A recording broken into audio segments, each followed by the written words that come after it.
మెట్రోలో ఓ వ్యక్తి హఠాత్తుగా పర్స్ పోయిందని కేక పెట్టాడు. అందులో 10,000 ఉన్నాయి.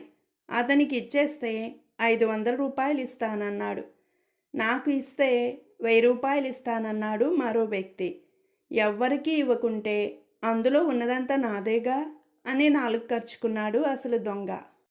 టీచర్కి స్టూడెంట్కి మధ్య సంభాషణ. అరై సుబ్బు, ఒక పొలాన్ని దున్నడానికి ఇద్దరికి 4 రోజులు పట్టింది. అదే పొలాన్ని దున్నడానికి 8 మందికి ఎన్ని రోజులు పడుతుంది అని అడిగాడు. సుబ్బు, మీరు అడిగిన ప్రశ్న తప్పు సార్ అన్నాడు. టీచర్, అందులో తప్పేముంది అని అడిగాడు. సుబ్బు, అప్పటికే దున్నేసిన పొలాన్ని మరోసారి ఎలా దున్నుతారు సార్ అని అడిగాడు. ఒక అబ్బాయికి అమ్మాయికి మధ్య సంభాషణ. అబ్బాయి, బేబీ, నీకు మాంసాహారం ఇష్టమా లేక శాకాహారం ఇష్టమా అని అడిగాడు.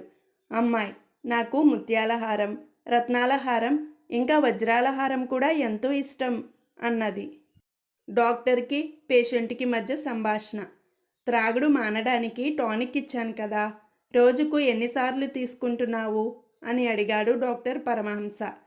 రోజు ఒక పెగ్గు చొప్పునండి చెప్పాడు దేవదాసు. దేవుడికి ఒక కుర్రాడికి మధ్య సంభాషణ. దేవుడు, ఏ వరం కావాలో కోరుకో అన్నాడు. కుర్రాడు, నాకు అందమైన అమ్మాయి కావాలి అని చెప్పాడు.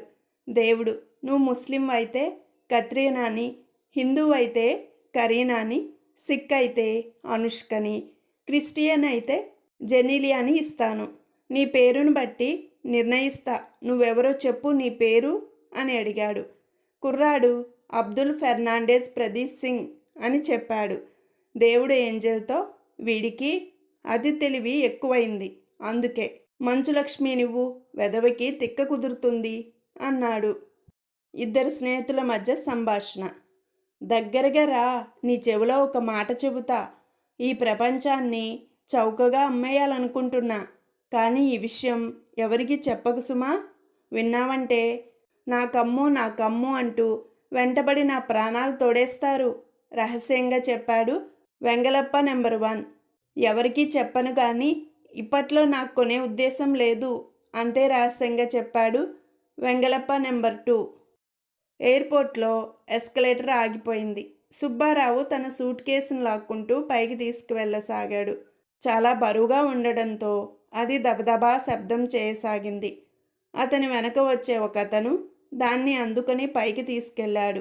థ్యాంక్ యూ, మీరు గొప్ప పరోపకారి, సుబ్బారావు చెప్పాడు. పరోపకారమా నా బొంద, నాకు తలనొప్పిగా ఉంది అతను జవాబు చెప్పాడు.